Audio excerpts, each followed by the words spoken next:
और चलिए इसी बीच आपको इस वक्त की बड़ी खबर बता दें, बेंगलुरु में विपक्षी दलों की जो मीटिंग है अब शुरू हो चुकी है। ये भी आपको जानकारी दे दें कि कौन कौन इस मीटिंग में फिलहाल है। सोनिया गांधी, मल्लिकार्जुन खड़गे, राहुल गांधी भी इसमें फिलहाल मौजूद, अखिलेश यादव, ममता बनर्जी, लालू यादव इसमें मौजूद है। शाम 4 बजे तक ये विपक्षी दलों की मीटिंग चलने वाली है। बड़ी खबर आपको बता रहे हैं। हालांकि मीटिंग 11 बजे के करीब शुरू होनी थी, लेकिन अब ही ये मीटिंग शुरू हुई है। विपक्ष का मंथन अब शुरू हो चुका है। तमाम विपक्षी दल इसमें जुटे हुए हैं। 26 दल इसमें फिलहाल पहुंचे हुए हैं। तस्वीरें आपको लगातार हम दिखा रहे हैं। देखिए तस्वीरें इस वक्त आपकी टीवी स्क्रीन पर 2024 की सियासी जंग है और इसे को लेकर अब फिलहाल रणभूमि में किस तरह से विपक्षी दल उतरेंगे, ये बैठक की तस्वीरें इस वक्त हम आपको दिखा रहे हैं। तमाम विपक्षी दल आपको सामने नजर आएंगे और जो इस मीटिंग में मौजूद है, साफ तौर पर आप तस्वीरों में भी देख सकते हैं। सोनिया गांधी, मल्लिकार्जुन खड़गे, राहुल गांधी यहाँ पर मौजूद है और अखिलेश यादव, ममता बनर्जी भी, लालू यादव भी इसमें मीटिंग में फिलहाल पहुंचे हुए हैं। डीके शिव कुमार भी पहुंचे हुए हैं और सभी लोग फिलहाल यहाँ पर पहुंचे हैं। देखिए विपक्ष की इस बैठक को लेकर आपने कुछ देर पहले सुना प्रधानमंत्री नरेंद्र मोदी ने क्या कुछ कहा। उन्होंने कहा कि आजादी के बाद भारत कहीं से कहीं पहुंच सकता था, लेकिन उसके बावजूद भी भ्रष्टाचारी यहाँ पर की गई, भ्रष्टाचार किया गया और उसके बाद आप देखिए तेजस्वी यादव भी आपको अपनी टीवी स्क्रीन पर नजर आ रहे होंगे। लालू यादव भी यहाँ पर पहुंचे हैं। हालांकि इससे पहले पटना में मीटिंग हुई थी और उसके बाद आज फिलहाल ये मीटिंग दोबारा बुलाई गई है। बैठक से क्या कुछ निकलकर सामने आता है वो देखना काफी महत्वपूर्ण हो जाता है। महबूबा मुफ्ती भी आपको अपनी टीवी स्क्रीन पर नजर आ रही हैं। ये मीटिंग अपने आप में काफी महत्वपूर्ण, क्योंकि आज यहाँ पर फाइनल स्क्रिप्ट क्या लिखी जाएगी और इसके अलावा ये भी आपको बता दें कि इसके बाद प्रेस कॉन्फ्रेंस होने वाली है। हमारी सहयोगी शिखा ठाकुर फिलहाल बेंगलुरु से इस वक्त हमारे साथ जुड़ी हुई है। शिखा, कौन कौन इस मीटिंग में पहुंचा हुआ है? क्योंकि तस्वीरें लगातार हम दिखा रहे हैं कि लालू यादव पहुंचे हैं, महबूबा मुफ्ती भी नजर आ रही हैं, इसके अलावा तमाम सियासी दिग्गज वहां पर नजर आ रहे हैं। वहां पर क्या डेवलपमेंट्स देखने को मिल रही है? बिल्कुल महिमा, आपने जिन लोगों का जिक्र किया, जिनका नाम लिया, वो तमाम चेहरे यहाँ पर पहुंच चुके हैं।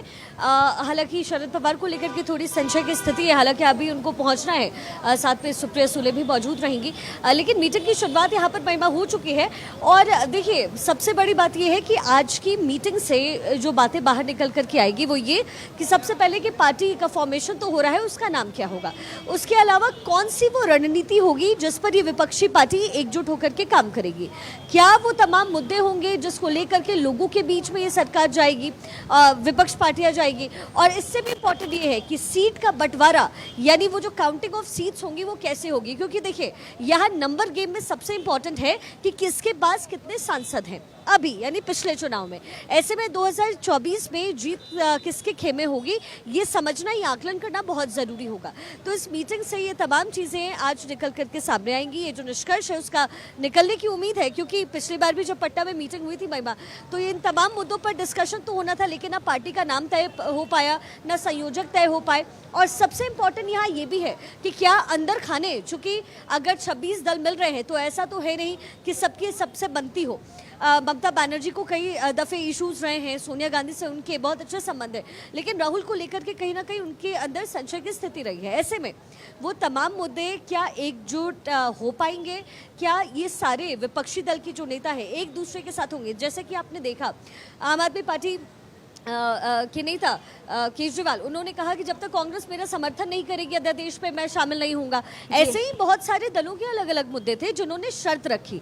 तो सबसे बड़ा सवाल यही है कि अगर शर्तों पर ये दल गठजोड़ करती है तो क्या ये 2024 तक चल पाएगी, और चल पाती है तो फिर सीटों का बंटवारा कैसे होगा, उसका फॉर्मेशन कैसे होगा। और इससे भी बड़ा सवाल ये कि प्रधानमंत्री मोदी के समकक्ष कौन खड़ा रहेगा, यानी उस पद का दावेदार कौन होगा, यानी जब बात चुनाव के जीतने की होगी तो किसके चेहरे पर ये चुनाव लड़ेंगे। तो ये तमाम मुद्दे हैं। अंदर इस वक्त मीटिंग चल रही है, अब से कुछ ही देर बाद हम भी अंदर होंगे और अंदर की तस्वीरें हम अपने दर्शकों तक पहुंचाएंगे। महिमा, बिल्कुल, ये तस्वीरें काफी महत्वपूर्ण हो जाती है शिखा। और इसी बीच देखिए ये भी खबर सामने आ रही थी और ये भी जानकारी मिल रही थी कि 2004 के फॉर्मूले को लेकर आगे बढ़ सकती है, यानी कि 2004 का जो फॉर्मूला था उसी के जरिए 2024 की फतह करने की तैयारी तमाम विपक्षी दल कर रहे हैं।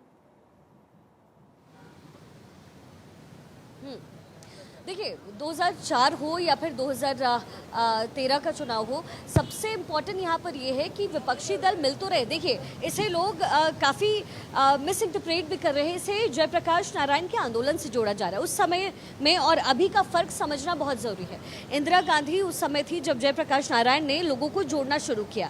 लोग कह रहे हैं, जैसे विपक्षी नेता भी कह रहे हैं कि हम उसी धरती से हमने शुरुआत की हो और उसको हम वापस लेकर आएंगे। लेकिन यहाँ बहुत सारी चीज़ें, बहुत सारे फैक्टर्स हैं, जैसे आप पश्चिम बंगाल ले लीजिए, वहां पर जिस तरह की हिंसा हुई, आप केजरीवाल को ले लीजिए, कांग्रेस के मुद्दे पर हमेशा टकराव की स्थिति बनी रही है, खुद ममता बनर्जी की टकराव की स्थिति बनी रही है, और नीतीश कुमार पहले वो आरजेडी के साथ रहे, फिर उनसे अलग हो गए, फिर वो उनके साथ चले गए। तो यहाँ जो टकराव की स्थिति है, क्योंकि आप जानती हैं कि बिहार विधानसभा चुनाव को लेकर के भी नीतीश कुमार हमेशा इस संशय की स्थिति में रहे, क्योंकि उन्हें सीएम बनना था।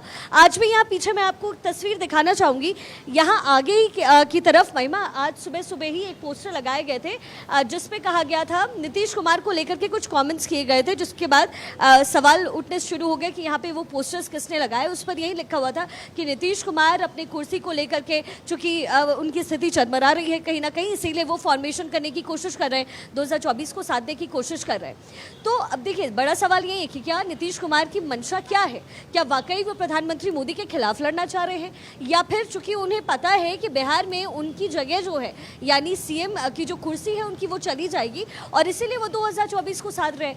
और अगर 2024 को साध रहे हैं, तो जो 26 विपक्षी दल के नेता हैं, क्या उनके नाम पर उनका मुहर होगा, ये भी एक बहुत अहम सवाल है। तो उम्मीद हम यही कर रहे हैं महिमा कि आज शाम की इस मीटिंग के बाद लगभग सारी चीज़ें तय हो जाएंगी। सबसे पहले पार्टी का नाम, दूसरी चीज़ कि इनके इसका संयोजक कौन होगा, क्या सिर्फ एक वो चेहरा होगा, और तीसरी सबसे बड़ी चीज़ कि कौन से वो अहम मुद्दे होंगे, क्या यूनिफॉर्म सिविल कोड होगा, या फिर मणिपुर का मुद्दा होगा, संसद सत्र को नहीं चलने देने का मुद्दा होगा। यानी अपने पॉइंट्स को सबसे पहले तो सरकार तक ही कैसे लेकर जाएंगे, और उससे भी ज़रूरी कि जनता तक उनकी पहुँच कैसे हो। जी बिल्कुल शिखा, फिलहाल आप हमारे साथ बने रही। तो देखिए, बड़ी खबर है, ये मीटिंग फिलहाल शुरू हो चुकी है, और इसी बीच देखिए अब तस्वीरें आपको लगातार हम दिखा रहे हैं। यहाँ पर आप देखिए कौन कौन फिलहाल पहुंचे। आपको लालू यादव सामने नजर आ रहे हैं, शरद पवार, और आपको सामने सोनिया गांधी भी नजर आ रही है। उनके साथ साथ आप मल्लिकार्जुन खड़गे को भी देख सकते हैं। ममता बनर्जी भी फिलहाल यहाँ पर पहुंच चुकी है। एक्सक्लूसिव तस्वीरें इस वक्त जो मीटिंग से निकलकर सामने आई है वो हम आपको दिखा रहे हैं। देखिए, विपक्षी दल की ये मीटिंग अपने आप में काफी महत्वपूर्ण हो जाती है, क्योंकि कई मुद्दों को लेकर यहाँ पर चर्चा की जानी है। आने वाले समय में साल 2024 में लोकसभा चुनाव है, और उन लोकसभा चुनावों में क्या रणनीति रहेगी तमाम विपक्षी दलों की, नंबर 1 ये, और इसके अलावा कुछ राज्यों में जो विधानसभा चुनाव होने वाले हैं उसको लेकर के भी फिलहाल यहां पर चर्चा की जाएगी कि अब आगे कैसे मुकाबला होने वाला है। 6 तस्वीर इस वक्त आपकी टीवी स्क्रीन पर है। पहली तस्वीर में आपको सोनिया गांधी नजर आ रही हैं, दूसरी तस्वीर मल्लिकार्जुन खड़गे, जो कि काफी हमलावर होते हुए भी बीजेपी पर नजर आए थे। आपको हमने सुनवाया कि उनकी तरफ से क्या कुछ कहा भी गया।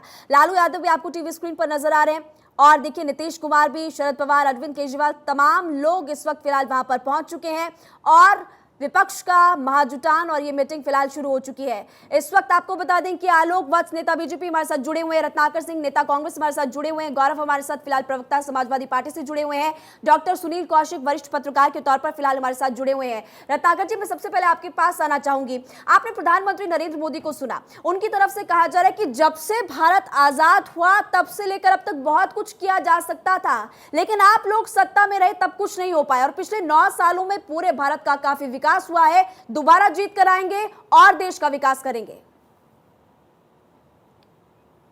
ठीक है, दोबारा लौटेंगे, रत्नाकर जी से दोबारा संपर्क करने की कोशिश करेंगे। फिलहाल इस वक्त हमारे साथ आलोक वत्स जी भी जुड़े हुए हैं। देखिए, अब जो विपक्षी दल तमाम इस वक्त जुटे हुए हैं, उनकी तरफ से कहा जा रहा है कि इस बार अब मौका हमें मिलेगा और हम आगे आएंगे और देश का विकास होगा, क्योंकि आपका जो पिछले 9 साल का कार्यकाल रहा है उसको लेकर लगातार सभी विपक्षी दल सवाल खड़े करें। वो कह रहे हैं कि आप लोग ईडी सीबीआई का गलत इस्तेमाल करते हैं, आज महंगाई बढ़ रही है, बेरोजगारी बढ़ रही है, और आम जनता काफी परेशान है। देखिए, ये महाभ्रष्टाचारियों का सम्मेलन हो रहा है। एक एक आदमी जो है जमानत पे है, वो सब अपनी स्किन को, चमड़े को बचाने के लिए सब इकट्ठा हो रहे हैं, और इसमें बहुत से दल ऐसे हैं जिनका कोई वजूद ही नहीं है, कोई जानता ही नहीं है कि वो दल कहाँ से ऑपरेट करते हैं, कितने लोग हैं उनके लोकसभा या विधानसभा में। 8 दल ऐसे हैं जिसका कुल 3 MP है पूरे लोकसभा में। तो गिनती गिनाने के लिए आप गिना दीजिए, लेकिन जनता में ना इनका जनाधार है, ना इनका वजूद है। और सबसे बड़ा पेंच इनका फंसेगा सीट शेयरिंग पे, प्रधानमंत्री कौन होगा, 7 दावेदार हैं, किस पर सहमति बनेगी। और देश को याद है ना इनके पास कोई जयप्रकाश है, जयप्रकाश के नेतृत्व में यहाँ तो दल मिल रहे हैं, वहाँ तो दल ने मर्ज किया था, और वो सरकार खींचतान के कारण 18 महीने में गिर गई। तो वो देश को याद है, पुराने लोगों को याद है। तो ये सरकार भी अगर ये जिस कवायद में लगे हुए हैं, ठीक है, सब पहले तो सहमति नहीं बना पाएंगे ये, आपके पास लौटेंगे इस वक्त चिराग पासवान कुछ कह रहे हैं, एक बार सुनाते हैं अपने तमाम दर्शकों को। आनंद राय जी, कई बार उनसे मेरी मुलाकातें हुई, उनके समक्ष भी जितने भी मेरे कंसर्न्स थे, जितनी भी चिंताएं थी, उनके समक्ष बहुत सहजता से रखा और उतनी ही सहजता से और उतने ही सकारात्मक तरीके से उन विषयों पर चर्चा हुई और एक आम सहमति बनने के बाद कल मेरी केंद्रीय गृह मंत्री आदरणीय अमित शाह जी से मुलाकात हुई और भारतीय जनता पार्टी के राष्ट्रीय अध्यक्ष आदरणीय जेपी नड्डा जी से मेरी मुलाकात हुई और इन तमाम बातों पर एक आम सहमति बनते हुए बहुत सकारात्मक तरीके से ये चर्चाएं हुई, बहुत पॉजिटिव ये बातचीत रही और अंतोगत्वा इन तमाम विषयों को मद्देनजर रखते हुए लोक जनशक्ति पार्टी रामविलास के तमाम राष्ट्रीय पदाधिकारी, तमाम राज्यों के हमारे पदाधिकारी, प्रदेश के तमाम पदाधिकारियों से एक आम राय बनाकर चर्चा कर कल लोक जनशक्ति पार्टी रामविलास ने एनडीए में औपचारिक तौर पर पुनः जुड़ने का ये फैसला लिया है और इस फैसले के मद्देनजर आगामी 2024 का लोकसभा का चुनाव एनडीए कैसे मजबूती से लड़े और बिहार में जो पिछली बार एक चूक हो गई थी, एक सीट से हम लोग रह गए थे, 40 में से 39 जीते, एक सीट हम लोगों की रह गई थी, तो इस बार कैसे 40 की 40 सीट जीते। और ये कोई ऐसा टारगेट नहीं है, ऐसा लक्ष्य नहीं है जो कि अनअचीवेबल हो।